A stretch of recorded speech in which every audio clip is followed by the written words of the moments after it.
Pekeh arti dari sabohnan? Kiban dengan nandrone, pasti na makna yang get. Umat Islam getepe bahawa penting tat sabohnan. Contoh jih nan Muhammad, makna yang jeroh, yang arti jih terpuji dan rahmat. Sayang jih le umat yang nan jih kop laga-laga, tapi hudib jih melawan dari arti nan jih. Misalji sidra urang jibuhnan soleh. Namun hudib jih le dosa dan hana soleh. Menancit yang nanjih suci. Namun hudib jih le lam keadaan dosa dan beruakai. Nan sidra urang hana gejamin ngon udib kelakuan urangnya.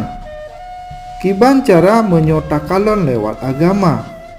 Pekeh na kuasa bak sabohnan dengan makna dan sifat.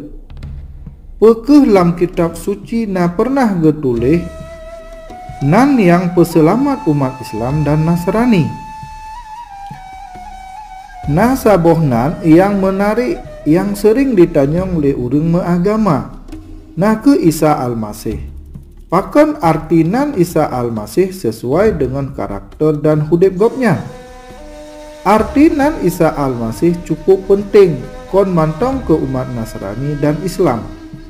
Tetapi keban mandum umat meagama.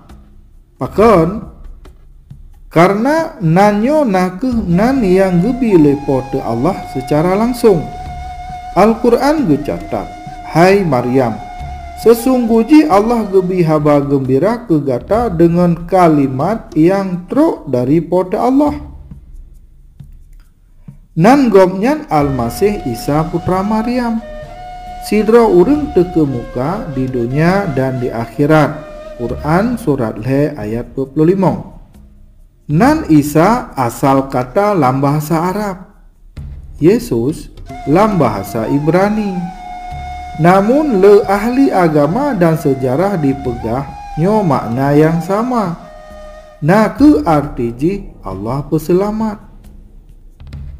Arti nama Isa Al-Masih, Yahweh adalah keselamatan. Malaikat gepegah ubak Siti Maryam. Gata nebuhnan gopnyan Isa Al-Masih karena gopnyan ke yang peselamat umat gopnyan dari dosa awaknyan.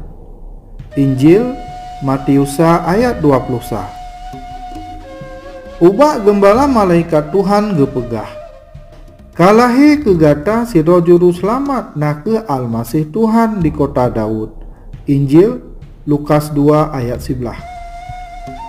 Pakan pendiri-pendiri agama hana gebuhnan Isa Al-Masih nake juru selamat.